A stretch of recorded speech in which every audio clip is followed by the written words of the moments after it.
Hello, everyone. This special guest episode of the Southwest Center podcast features Cochise County Sheriff Mark Dannels. He's talking about the border, why the situation there is much improved, but there's still a lot of work to be done. He also gets into the issue of human and child trafficking and a lot more. And this episode is being sponsored by Cochise Country Music Festival, Cochise.CountryFest.com. This is March 20th through the 22nd, a three-day festival of country music. For information, go to the website, Cochise.CountryFest.com, Cochise.CountryFest.com. Now let's meet our special guest, Cochise County Sheriff Mark Dannels. Hello, everyone. Welcome to this episode of the Southwest Center podcast. I am your host, Jeff Holzfather. Now, normally we have an intro, but we're not doing this time because, as I've done with previous podcasts, I want to get right into it because we have a very special guest, Sheriff Mark Dannels with Cochise County. Jeff, thanks for having me. Well, thanks so much for being here. I've been podcasting now since September, so 6-7 months. I wanted to build an audience, make sure that we had a good platform, which we do now, and you're one of the guests that I always wanted to get, so I really appreciate you being here. Now, if you don't mind, I want to start by telling you a little story about two incidents involving your deputies that I can't tell you how much I respect your department. Thank you. First one was one of my driveway cameras. We live up at J6. Picked up a truck as I was heading home one day, and I pulled up as they were in the driveway, and they said they were lost searching for an address to do roofing, but they didn't have any, it was a total scam. Right. So I took down their plate number. I said, not interested, go ahead and leave. They did. I called the Benson office. They put me to dispatch, and the end result was an hour and a half later, I get a call. They were stopped down near Wajuk City based on that plate info. They had 2 warrants on each one of them. Good deal. Yeah, for breaking in, whatever you call it now. B&E, breaking and entering, burglary. The other time involved a prowler in our area, and I called. Man, I tell you, within 10 minutes, there were 2 deputies there. I have never seen that kind of response team, and they were professional in the extreme. So thank you very much. And let me extend that. Thank you. What you're describing is what we call modern-day community policing, Jeff. That's what we want. We want people to call us when they see something. Some people I talk to them, they say, well, I didn't want to bother you. We want you to bother us. That's our job. We love when people call us, and look what the results of this one. And the second part about it is I want to credit the men and women of the Cochise County Sheriff's Office in all aspects, from our officers in the jail, the ones that work the road you're talking about, our special ops folks, working special detective investigations, and all our support staff, our border team. And the partnership we have in law enforcement throughout. This is a special county, and I continue to say it. You look at what goes around this country when it comes to turmoil, division. Oh, man.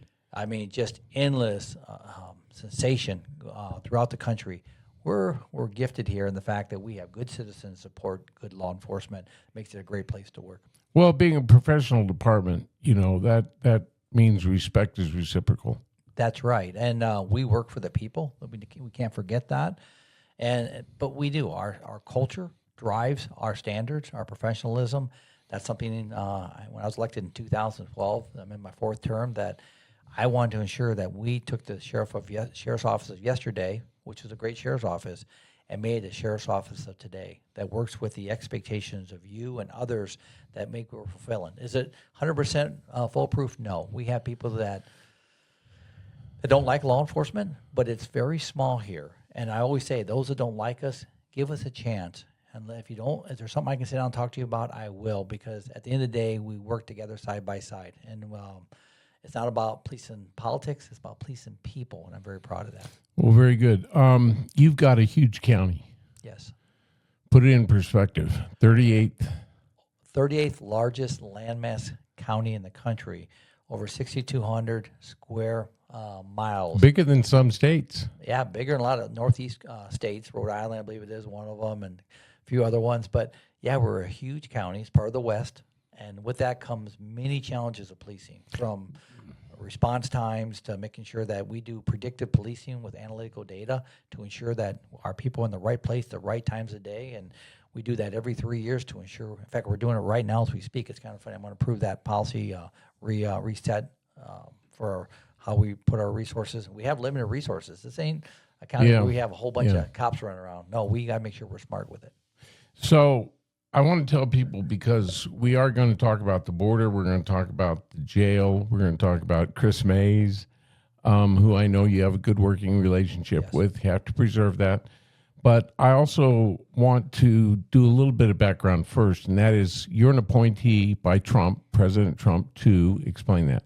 Yeah, I was the first sheriff to be appointed by President Trump his first term to work on the Homeland Security Advisory Council. This is a council that was set up after 9/11 to protect the homeland. I was put in by America's sheriffs. The big five sheriffs associations voted me in as their nominee, and President Trump appointed me. Something bad happened, and I'll just share this with you, that the people don't have no clue about it, I promise you. So this Homeland Security Advisory Council was put after 9/11, the worst attack on American soil. That council is a nonpartisan council of Democrats, Republicans, independents, and those just don't care. They serve the homeland from different optics and different backgrounds and experiences. Nobody's ever been released from that council, to the best of my knowledge, and based on what I've been told by the institutional folks that run that homeland, until President Biden took over last administration. He fired 28 out of 32 of us. 28 out, including you? Including me. And I sat on behalf of national sheriffs. I sat when President Trump and Clinton back in 2016 were going at it on the presidential transition team on behalf of America's sheriffs. Yeah. And I did the same thing with President Biden. And then he came in and fired 28 out of 32 of us. So to see that happen set a trend. When President Trump... I got to ask, was it partisan? Oh, he fired everybody and then reset it. And then when I met with Secretary Mayorkas, and I've been very proud. I've been working since 7th grade in some kind of job. This is how I grew up. That's old tradition. Right. And I've never been fired from anything in my life. And when I got this letter from President Biden and Secretary Mayorkas, and saying that, they introduced themselves and then said, and it's not like I didn't know them, but then it said, you are being relieved of your appointment. Now, I get it. They have the legal authority to do it. It's just never happened before. So take that up to the current administration.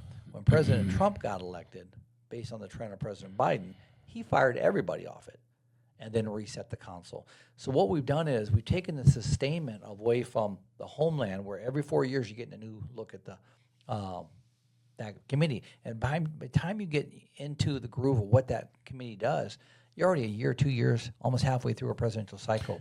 Well, isn't there a little bit of difference now being under Trump for the second time? You don't have quite as much ground to make up. That's true, but I'm the only original one back. Really, 1 out of 32. Yes, everybody else is brand new. So I'm the only reappointed back to that council, which gives me a little bit of an edge, but I'm also the only community spokesman they have besides Kris. Now, Kris is a great guy. He oversees the national campaign, or the national group that you've heard it, Bikers for Trump. Yep. He's the president of that. And so he's got a community perspective from that angle. But most of them are investors, attorneys, folks from a very high level of government. Rudy Giuliani sits on this committee. People like that, where, and granted, he was a mayor, don't get me wrong, and I don't want to say anything ill with that. But when it comes to somebody on the ground pounding every day in a rural community, pretty unique that way. But I'm honored. I really am. I was honored the first time. I'm honored again. I'm humbled because I'm the voice of America's sheriffs. And I just got back from D.C. at 1 this morning. And here you are. Here I am doing this podcast with you. But I flew in. Let me tell you, it's cold back east. It's so cold. I was so glad to get off the plane. At midnight last night, I got out of the Tucson airport, and I went, yes, I'm home. Well, I love the fact you showed up without wearing a jacket. Oh, that's why. I saw one of the service guys this morning over at the one of the gas stations here in Benson, and I made a comment to him. He said, "Hi, Sheriff. I said, how you doing?" I go, "How you been?" I said, "Good. I just got back from D.C. Let's all embrace this weather. I think we take it for granted sometimes." Oh, yeah, definitely. All right. Well, like I said, we're going to get into the border, and I want to make it clear to people that the border is not the only issue you deal with, but it's certainly one that resonates with people. So 1 year ago, you were dealing with a lot more on the border, I think, than you are now. What's the contrast? What's the difference? Well, it's night and day. It truly is. We went from, and this starts in Washington, D.C. This starts at the White House. Yeah. When a president prioritizes, like President Trump did, whether you like him or not, he prioritized the fact that he was going to secure this border. Yeah. And he did. And so what we have is strong messaging, strong action, and strong consequences. If you come across the border legally, there will be consequences. We have an immigration policy that says if you come across the border illegally, by law, you're supposed to be immediately expelled. There is no exceptions to that. Unfortunately, the previous administration didn't do that. He opened up our borders. There's no doubt about that. I mean, and he let people commit an act of a violation of our laws to get into the country and then be rewarded. That sends a really bad message, but it sends a very positive message to the criminal cartels that want to come here and exploit America. And now we got a border that's, I call it manageable. There's still people coming across. There's still drugs coming across. Let's be realistic. We see it on our camera system. We have 1,300 cameras from California all the way into Mexico. So we watch the border every day, all the way up south of Phoenix. I have a great camera crew. But at the end of the day it's manageable. That is the difference and what we're seeing. And now what you're seeing in this country is the internal fight. So talk a little bit about you mentioned the cartels. Is there a difference in the level of danger involved with enforcing the border? There must be. Oh, there is. And what was the most dangerous part about it before? The lack of respect or the embracing, the enabling that it's okay to attack law enforcement. It's okay to come after law enforcement. Well, but weren't you up against organized rings that were bringing people and, incidentally, drugs? Now, people turned out to be the big thing, right? That's true. And when the cartels had free reign on this border when it comes to bringing drugs across, Arizona led the nation in fentanyl when it comes to. Is that right? Now, that I didn't know. 52% of all the fentanyl in the country comes through the 4 border counties in Arizona. And we lost DEA agents here. We had less law enforcement on our border under the last administration than I've ever seen. DEA agents were taken out of Arizona. Now think about this. We got the largest epidemic when it comes to pandemic. I want to look at it when it comes to deaths based on fentanyl, but we take our enforcement agents away. Yeah, it's crazy. That is crazy. It's almost suicidal to this country. Now, what's the difference now? I mean, I mentioned the cartels. There's still that element, but the element of danger, has it diminished?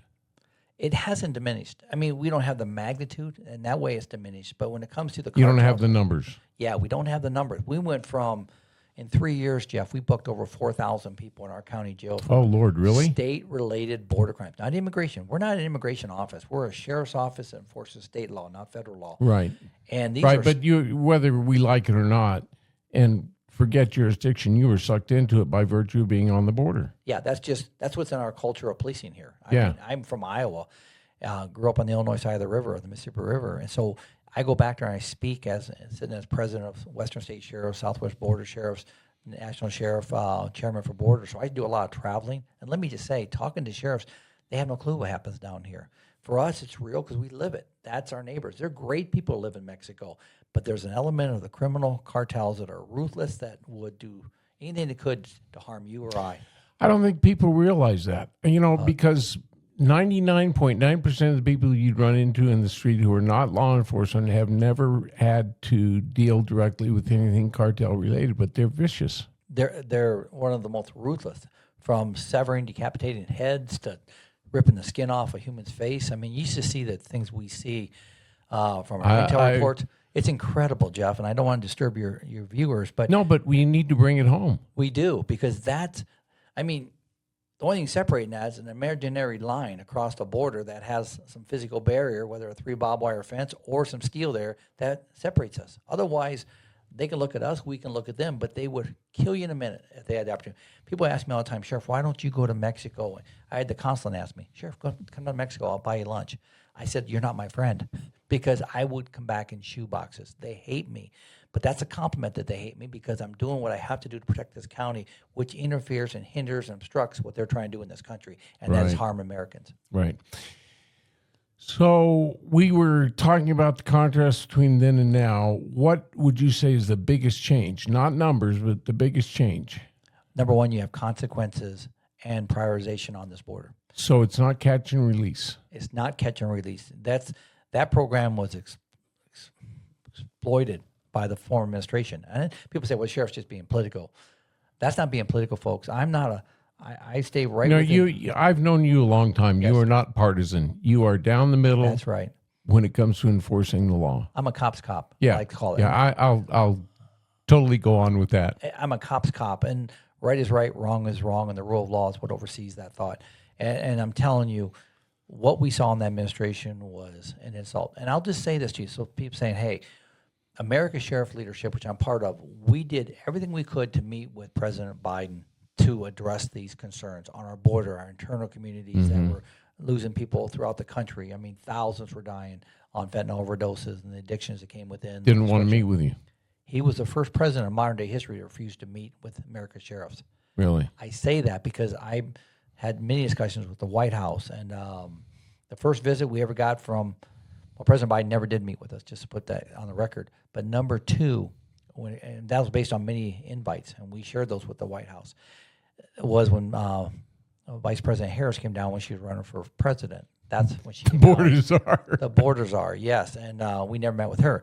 She, and I'm not being ill. I had a very frank conversation with her. I released my letter I gave to her. So people say, what'd you say to her, Sheriff? Well, here's the letter that I gave her, which I summarized when we had our discussion.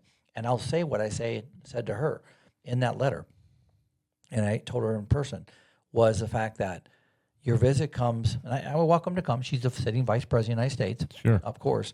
But I did say to her in the second paragraph, third paragraph, whatever it was, I said, your visit comes with mixed emotions and review based on a border in turmoil and the timeliness of your visit. Now think about it. She's in the last few months of her office. If President Biden wouldn't have got elected, or he wasn't running no more, but if she wouldn't have got elected, it would have been over. So are you here for political reasons or are you here for the people? No, I'd rather be obvious, Yeah, and I want to make sure that I read that very well.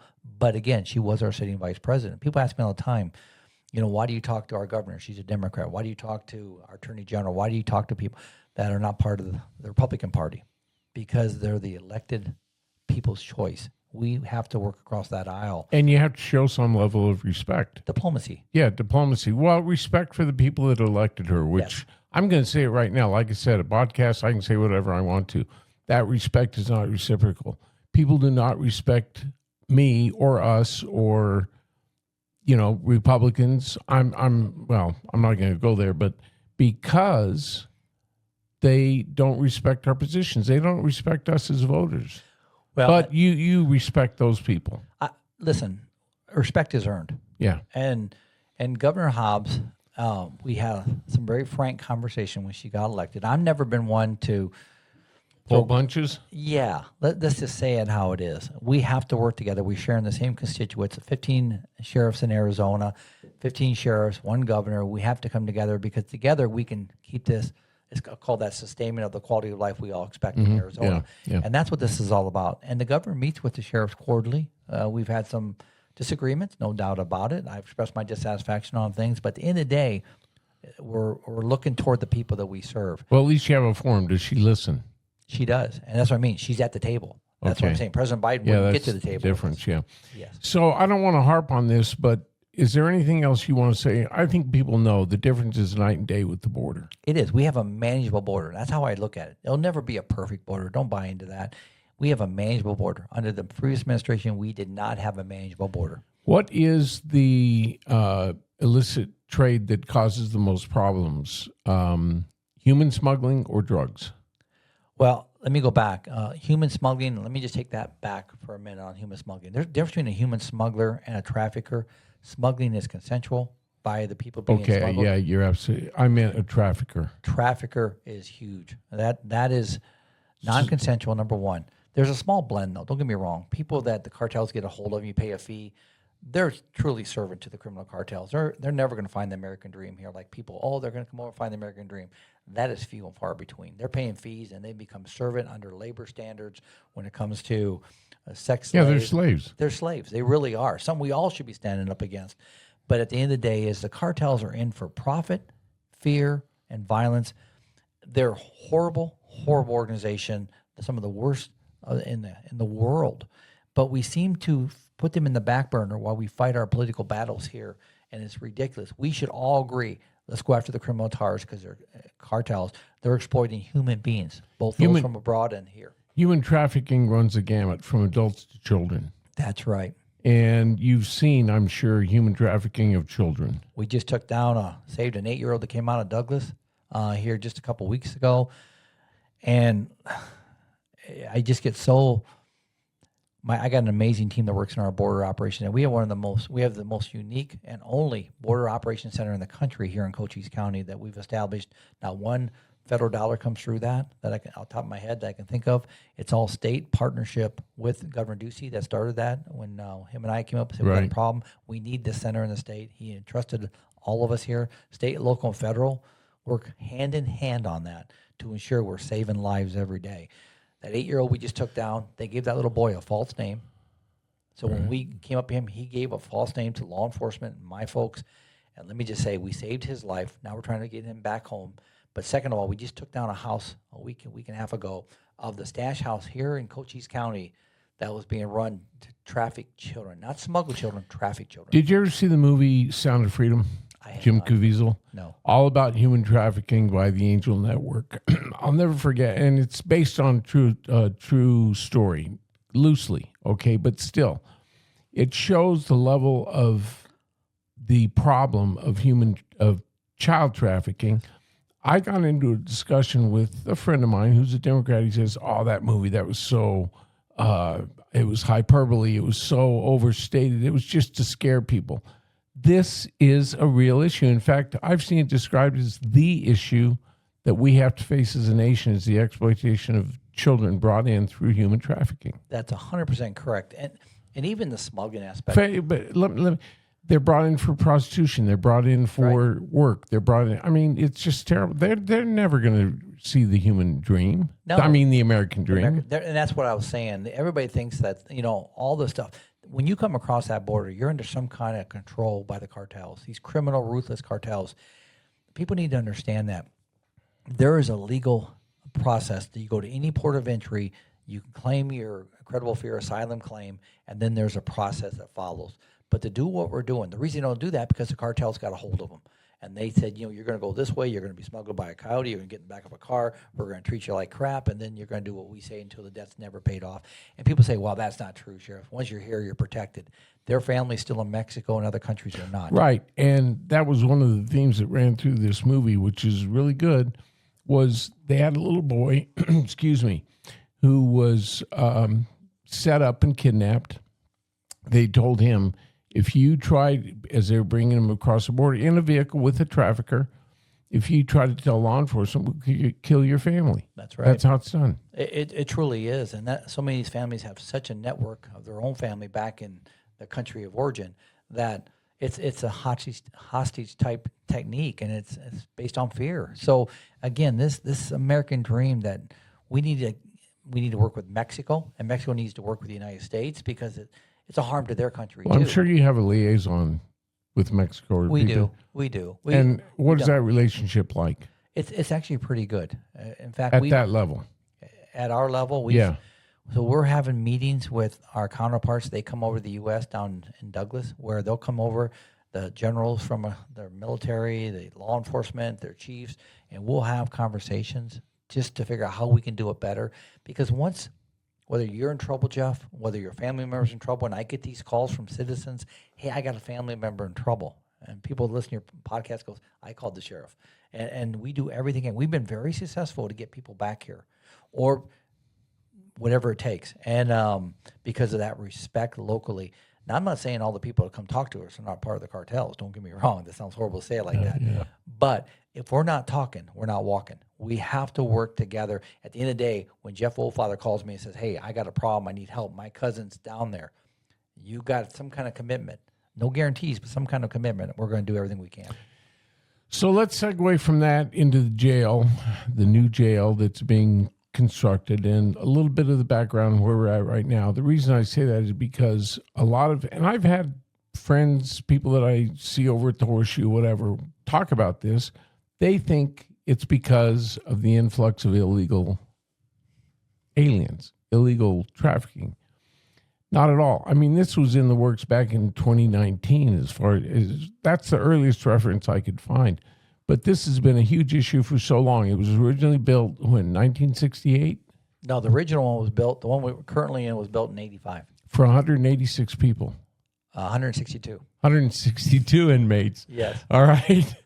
And then expanded to accommodate 302 inmates, and that just didn't cut it. So where are we at now? So actually we doubled it with bunk beds, excuse me. And To accommodate 600 inmates? 302. 302. Yeah, went for 162. I did bunk beds. Oh, down double, 300. yeah, of course. Yeah. And so, yeah, it was almost a double. But long story short is, when I first started back in 1984, we were booking our inmates at the old courthouse there in Old Bisbee. Yeah. Look at the third floor, you see the bars? That's Yes. what we did. We rode an elevator up the stairs. Really? So I watched them open the current jail. And I'm telling you, it's not within modern standards, or the infrastructure is just falling apart. Last week, for example, Jeff, and you'd be the first media to even know about it. Last week, we had all the water coming out of the drinking water to include it was all brown. Ooh. Yeah, so we had to bring cases of water, and I still haven't heard the update today if we got that fixed. People don't see this, or electricity, or you can't imagine the problems we have down there. This building, this jail, needs to be given back to earth because it's no longer a functional, both effective or efficient. So thanks to the voters that believed in us, that trusted us, because we don't do immigration holds. I'm just telling you right now, that's not the business of the Cochise County Sheriff's Department. I need facility beds just to hold criminals that have committed crimes in our community, state crimes. Right. Nothing to do with the illegal immigration. Well, no, we're not in any kind of contracts to do that. Now, if there's a state warrant or there's a local arrest, local warrant, yeah, of course, that's what we do. And if we have federal warrants, we'll hold them because that's a whole different concept. But when it comes to immigration, sole purpose, that's not what we do. We don't. Now, if we adjudicate charges here and somebody has a detainer for immigration, the ICE wants them, by all means, we'll make sure we notify them and the ICE comes and gets them. Unlike other jurisdictions. There's no better case than Lake and Riley from Georgia, where that sheriff had that person in his jail with a detainer. He refused to honor the detainer, released him, and he raped and killed this innocent, young, inspiring nurse and college student. So, right, and the way she was brutalized, she was out jogging, I think. Yes, you're right. This person tracked her, stalked her, attacked her, beat her, raped her, eventually killed her, but with a rock to the head or something like that. It was blunt, no? No, I think you're right on that. Yeah, it was blunt force trauma. It's just pure brutal, and just senseless by hands of a criminal who doesn't care about America. Actually, I think that guy had been deported and arrested twice. I think you're right. He's deported, came back in, and I think it's probably during the catch and release program. Where, right. Boy, let me tell you, I can tell stories all day on that. But bottom line is this: every sheriff, police chief, all the way up to the president of the United States, and every congressional person, mayor, you name it, takes an oath to protect the rule of law and protect this community and country. Those that are not doing that, that sheriff, I'll call him out. I said this weekend in D.C. when I was in a meeting there. We have idiot sheriffs, and I'm just going to say that. We have idiot elected officials that refuse. They'd rather play party over people, and I have a problem with that. It's people first, and once we realize that, whether you're attorney general, whether you're a sheriff, we have to enforce the rule of law first. So let's get back to the jail. What are we going to have when it's completed, which is going to be, I think, 2029? Well, that's the completion. We're hoping to break ground in the first quarter of 2027. I know the board's committed to that. I'm committed to that. That we have good people working on this project. I have them within my office. The county has their administrative side working on their side. We're pushing it. We need to get this done. Too much. I get due process. We've had some challenges with the jail. I just, that's another thought in itself. But long story short, we're on the right path. Let me tell people they need to go to the website, look at the timeline and everything that you've had to struggle to get to this point, everything you've had to struggle against. There was a plaintiff that brought a lawsuit based on ballots that supposedly were invalid or not counted. You prevailed eventually, and now we're going to have a new jail. Now, the jail district was formed in November of 2022. November, yes. Explain how that works, because first of all, it's not a property tax. No. It's all based on consumption or sales. It's sales tax with some exceptions. Food, for example. So it's a all user sales tax. Somebody stops at Love's and goes in and buys a T-shirt, buys a hat, that's what helps support all user. And let me go back on something that I think is really important that people understand, based on what you said a minute ago too.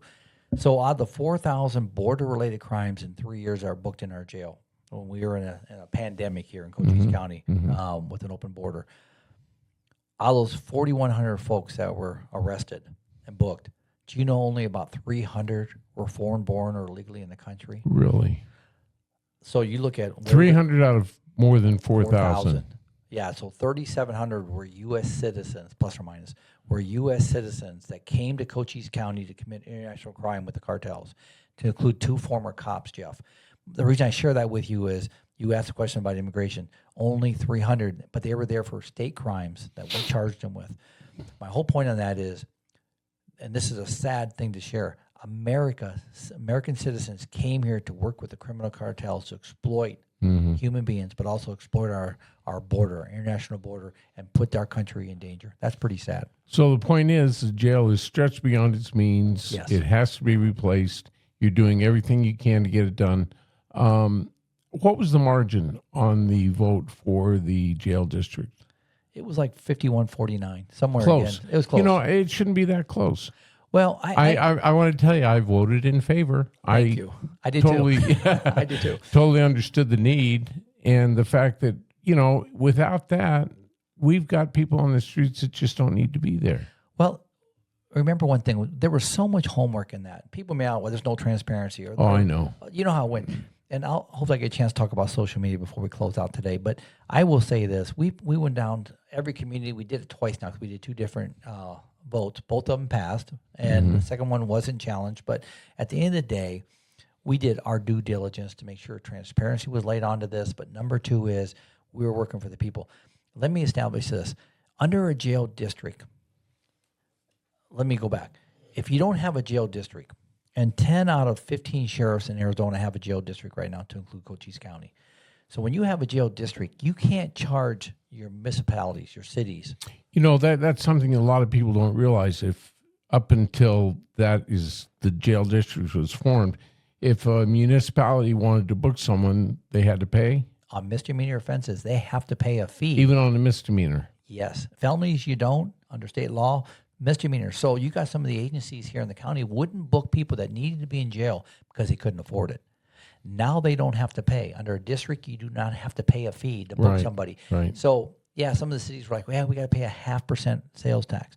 Well, you're going to pay either way. You're going to pay, and I'd rather do it this way where it's an all-user, everybody benefits, plus people need to be in jail now being booked at no consequence, well, I shouldn't say consequence, and no financial consequence to that city. Yeah, well, you're going to pay for it probably more if you're paying for it through the city that you live in. Right. Right, okay. Can I put that in perspective for you? Yeah. So the city of Sierra Vista, Yeah. for misdemeanor offenses for booking on an annual basis is close to, I believe it's like $450,000 to $500,000 a year. Really? Yes. Now they're not going to have to pay that. Now they don't have to pay that. And then you put that perspective down. It's relevant to how many bookings you have. Smaller agencies book less, of course, but you still put that in there. You're still talking $50,000, $100,000, $200,000. Douglas is probably around close to a couple $100,000. My point is this: that money is going through now through an all-user half-cent sales tax. Yeah. Well, it's an excellent website, Sheriff, that, like you said, transparency explains the whole process. Yes. Breaks down the fees and the taxes and everything. So you can, if you have half an hour to spend, you can learn everything about the jail you need to learn. So right, and we're hoping that hopefully we can turn shovel, break some dirt first part of January 27. So a year from now, we should be really close to setting that date to open, start building that jail. And let me tell you, you know, I've been sheriff since got elected in 2012, thanks to the great people of Cochise County, and we've worked hard. We've brought in over $100 million of donation money, grant money, however you want to look at it. 99% of that money came from state and private. Less than 1% came from the federal government. Everything's all the federal government's running the Cochise County. We have very little money from the federal government. This is money. I'm glad you clarified that. Yes, we have very little money from the federal government. Our money comes from a state partnership, working with our governors, working with our congressional folks here, and they've done an amazing job to recognize and support our school security programs, our initiatives, our programs, our academy with the Cochise College. I mean, trying to keep, listen, people say this all the time. People ask me, why aren't we building businesses here, Sheriff? I'm not part of the business world, but I am. And the fact that I carry a very small slice of the pie of economics, and the fact that my job is to make sure we have a very safe and peaceful and quality of life county to live in. If I'm doing that, that promotes the business side too. Well, do me a favor. Keep me in the loop on this so that when you break ground and as things develop, I can be there in some capacity, get pictures. let's have you back, not on a regular basis, but when you have the time to update people on these and other issues. I love talking to people. And we have your own radio show. Yeah, every Friday. Pitch that, yeah. Yeah, every Friday morning, 92.3 out of Sierra Vista, the country station. We do First Watch, and that's sponsored through a public utility there in Sierra Vista where SSVEC. SSVC. Yeah. They pay that. And so we have the first 20 minutes. My PIOs, they're the host. They'll talk to me for 20, 25 minutes. I give safety message. What's going on in law enforcement? What did I do this week? What time? 7 to 8 o'clock every Friday. That's K10, I think. It's also on AM, isn't it? No, not no, that. It's 94. KWCD. It's Oh, KWCD. right. Okay, say that again. KWCD 92.3. Okay, and then I call the football games for them too on Friday night for high school football. I do that too. So let me just, so I don't forget to say this, and I normally don't, but I just want to make sure it's a good opportunity. I love what I do. I love being the sheriff. I like people. I do. I have never, in my 42 years of law enforcement, after coming out of the military in 1984, have walked up to people and say, "Hey, what's your political party before I investigate this crime?" Right. I don't care what your political party is. We got a job to do, and we're going to do it. If you're drunk, I don't ask you if you're an R or a D or an independent. I don't care. I ask you, "Hey, have you been drinking tonight?" That's where I start my investigations. Well, you and I go back a little ways. Yes. You were always very receptive when I worked at APCO, and we needed someone to say the pledge or the invocation, whatever. So you were always available. I was always honored when you asked me. I don't think I missed one. No, I don't think you did. And by the way, when you walked in this morning, I thought, wow, he looks good. You look a lot better than you did 3 or 4 years ago. Well, if you look at my Facebook on our social Facebook page, I'm just going to say it. I was fat. I was fat. I lost about 40 pounds. And my team keeps saying, "Sheriff, you need to update your photo. I mean, you've lost 40 pounds. I've put a little bit back on now, trying to find that balance." But that's a reminder. Even my bio, it's got my fat picture. And I'll say it. I mean, I was up to 213. Now I'm down to 170. Oh, my goodness. But, yeah, I was a fat sheriff, I'll tell you. And I'm only 5'6", 5'7", so I can't get any taller. So I just go out wide. So, and yourself, you've lost all the weight, yeah, too. I have, yeah. I mean, there's a point where I go to a doctor every year and they say, "Hey, your cholesterol is not good." I had to make some decisions because I will say this also. Besides being humbled and honored to serve as a sheriff in Cochise County, it just is no better elected official office to serve in. But that's just my opinion. But number 2 is it's very stressful. It's a stressful job. Everybody thinks, "Oh, you got to make comfort you drive food and all the rest of that." Oh yeah, if it wasn't for convenience stores, I wouldn't function, and Diet Cokes. But my whole point on this you and Trump. yeah. Did you know? I was told this when going back to D.C. So he has his own Coke dispenser in his office, Diet Coke and Coke dispenser. I know he has a red button. Yeah, he does, and that's for his getting a soda. And you've been in the Oval Office. I've been in the White House, yes, numerous times. Governor Ducey and I went back there and flew, and then I was just at the White House a few months ago with General Bondi. Yep. And had a meeting with her back there, and Secretary Noman I've met numerous times because I sit on the Homeland Security and a lot of Trump's team, and they're super good to me. And it gives that voice for Cochise County. And think about something. We're a rural county, but we've had 2 Speaker of the Houses down here 3 times. Yep. We've had Vance come We're down. hitting way above our weight level. We really are for a rural county, but we've done that not because we're criers or whiners, because we united as a community and we've done the right thing. And to keep everybody safe. And that's why I say thank you. I mean, we're a veteran-rich community with Fort Huachuca and the partnership we have there. Look at the Southwest Border Initiative that Trump's put together. Right. You we house that. Oh, Cochise really? No, County houses that. I did not know that. I got a call on Thursday here last year saying, "Sheriff, the general wants to come see you out of Fort Drummond. And can he come see you this weekend?" I said, "I'll be in D.C. this weekend, but my team will roll out the red carpet." And they were doing site visits. They came down Sunday. Tuesday, we get a text saying, "You guys have been selected, Fort Huachuca, and thanks to you." Wow. And the generals told me this was not by coincidence.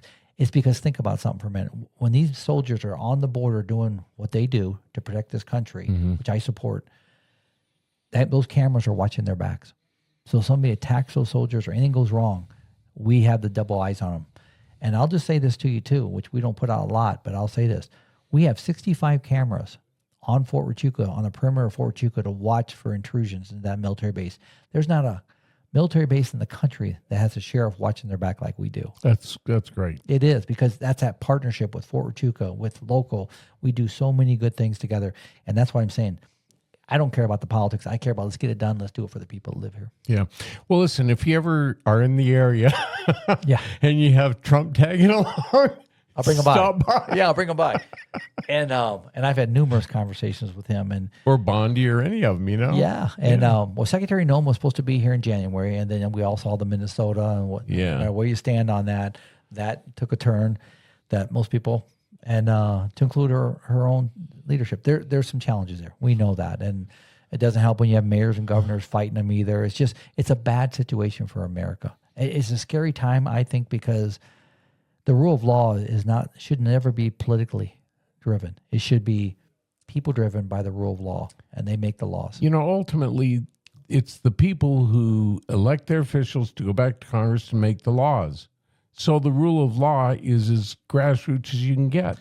Well, So when people start pulling the kinds of crap, frankly, that we're seeing in Minnesota, it should be an affront to all of us. it's an alarming. Can we do some better things with tactics? I'll be the first to say, and that's one of the things we had discussion this weekend. But let me just say this: that one of the most alarming things, besides the political ideologies that are being played out here over the rule of law, that scares me, is the fact that, and we've seen it throughout the country. We saw it here in Cochise County, where you have students, teenagers, that should be worrying about homework, sports, and dating their girlfriends and boyfriends. Right.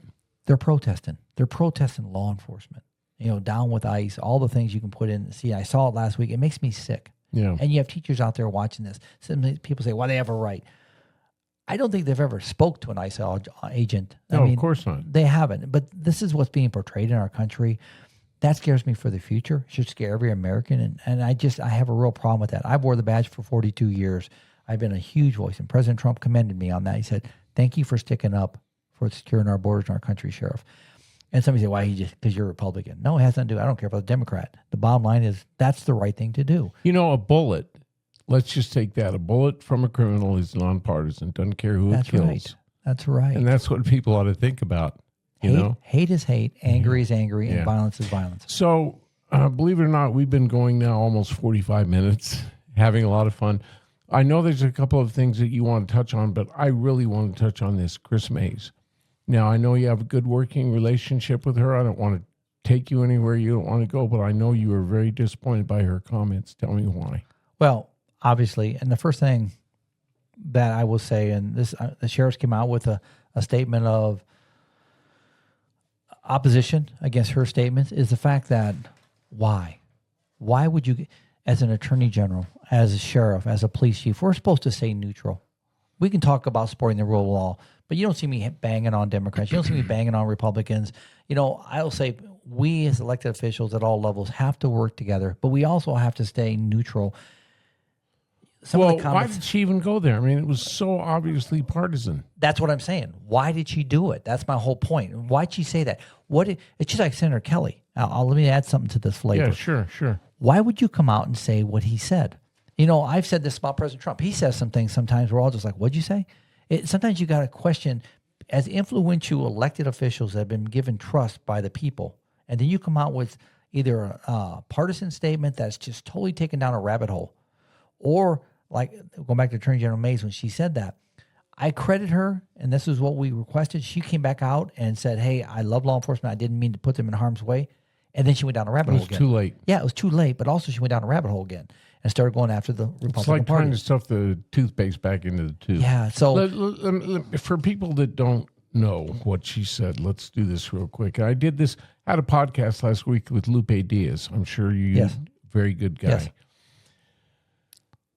So I'm gonna read direct quote.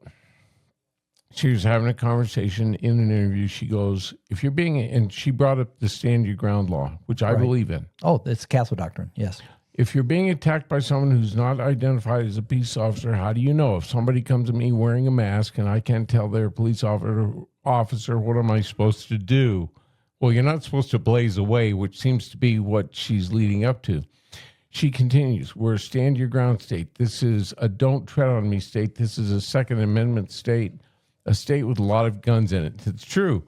We have a law in the books that the Republican legislature passed says you have the right to defend yourself if you reasonably believe that your life is in danger. We also have a federal government putting officers on the street without any identification. Well, Sheriff, I'm sure if your SWAT team guys are out there, they're wearing masks for whatever reason.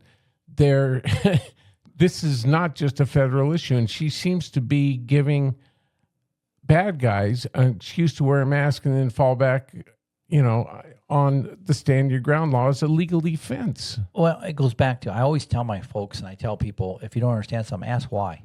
You got to ask why here. You really do. What was the purpose, intent of putting that out there besides totally partisan? Yeah, serving a party. You bet. But what it did was it enabled those that don't like government, don't like law enforcement, an angle of protection. Right. And that's the problem here. And the Attorney General has been very good to law enforcement in Arizona, and especially the sheriffs. We meet with her too, and to see that come out is a disappointment, no doubt about it.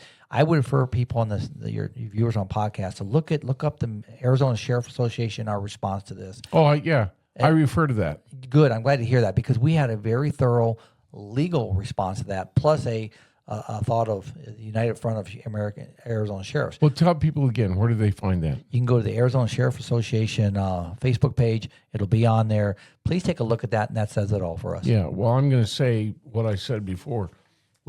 Almost without exception, the state's law enforcement associations, police and sheriffs from the local to the state level condemn May's remarks, saying she's essentially telling people that if they shoot a law enforcement officer who's wearing a mask, it's okay, because they can invoke Arizona stand your ground law as a defense. That's how I see it. Oh, no. That's how I see it. Well, obviously, not just you saw that, Jeff.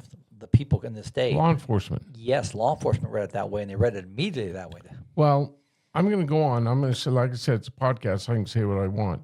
How many crazy leftists or just plain bad guys like Alex Preddy, who brought a loaded 9mm semi-automatic handgun and 2 extra magazines, he had 45 rounds of ammo, to one of the orchestrated demonstrations in Minneapolis. Do you think we'll hear Mays or hear about these comments and decide, hey, I'm going to take a gun because I can fall back on the stand your ground law? I mean, it just takes one wacko. Well, and we shouldn't feed wackos. No. Let's just be honest. It seems like we want to feed the wacko the victims. Let's put this in perspective. The ones out there placing their law, and they have for this, they protect this country, our military and our law enforcement, state, local, and federal, out there doing everything they can, following their orders to go out and get the worst of the worst, and they're dealing with this kind of crap. Yeah. I'm sorry. I'll always stand with those who wear the badge until the facts show otherwise. Now, let me be honest with you. I told my whole team, I'm always being in your corner for you. Every time there's a complaint, allegation, until the facts take us out of that corner. At the end of the day, 99% of the cops that wear a badge are doing it for the right reasons for every community. Absolutely. But if it's a bad shoot, it's a bad shoot. Call it what it is. Let's not hide behind a bad shoot. Let's call it what it is. Right. All right. So we're going to wrap it up here pretty soon. This has been a lot of fun. We're going to have to do this again. Thank you, Jeff. Social media. You have some comments about that. And I guess it goes to the jail and everything else. It goes to everything. I mean, and I'll use an example in our backyard here. Your backyard is the killing of the dogs in the Mescal J6 area. Right. That grew legs before reality struck. Let me just say it like that. I know it sounds horrible. So our first call, we did have a dog that was taken out of a yard and tortured, and I hope we find him. We're doing everything. We went door knocking. We've done. What was that? 3 weeks ago? About 3 weeks ago. Yeah, that's what I thought. But then the social media trend took its own effect, and you saw in there where there was. An individual said their house was burned down by intruders. They shot the dog. I mean, just on and on. And I'm not being ill. And then there was a fundraising page on that. This is me as a cop now. Yeah. I'll just say that there was no intruder. The house burned down as an accident. We had 2 arson investigators come in and look at that. On and on. And this I know the house. Yeah. I know exactly. And I'm not being ill with that. But here's the thing. The people in this community deserve the facts and not sensation on that. We did we did a press conference, came up, and I told the media then, especially the social media side, ask us and we'll give you the facts. Listen, if we make a mistake at the sheriff's office, I will sit in front of your show or any media. I've never flinched. Yes, we make mistakes. We're law enforcement. We'll make a mistake. But I've never, if I fall in a mud hole, I'll get up dirty and I'll tell you how we're going to clean it up and we're going to make it better. We're not perfect. But at the end of the day, we don't need, there's enough problems in society. Yeah. To have that. And that thing went way way too far. Oh, way too far. But once we got our hands around it and said, this is the facts, this is what we have, we went through each case, it calmed down. So that's my job. Social media has a purpose. I enjoy it. It's great for connecting family and friends from across the country and the world. But when it comes to facts, listen to us, please. Do me a favor. Make sure I'm on your PIO's list so that when this kind of thing happens, I can be there, bring it back here, we can set the record straight. That's a given. I'll do that. I'll do that this week. All right. Anything else you want to cover? Because we've really kind of run the gamut. Yes, just thank you. And again, when you see one of my men and women, you see law enforcement, give them a thanks. That goes so far with They the public. appreciate it. Yeah. They do, because we are scrutinized. It's amazing how much, and we're pretty blessed here because we don't get the scrutiny that most places get, but that's because we earn it. We earn the fact that we want that trust. We want that cooperation. We promote community policing. But if you have anything you need with the Sheriff's Department, don't read it on social media. Give me a call and I'll talk to you. I'll meet you for a soda. All right. Real good. And I happen to know that you will follow through on that. Oh, I do. I Yeah. love my sodas and I love the people I work for. Diet Coke? Diet Coke all the way. All right, Sheriff, I'm going to wrap it up on that note. We'll see you back here before, I hope, 3 years pass. I agree. Yeah, Thank all you, right. everyone. Thank you, Jeff. Okay, very good. Ladies and gentlemen, my guest today has been Sheriff Mark Dannels, Dannels, not Daniels. That's done all the time. And we've had quite a conversation. I really enjoyed this. Remember, you can reach out to me, Southwest of Center Podcast at gmail.com. And give me your ideas. Give me your comments. This has been a really, really good session. Hope you enjoyed it as much as I did. Catch you next time.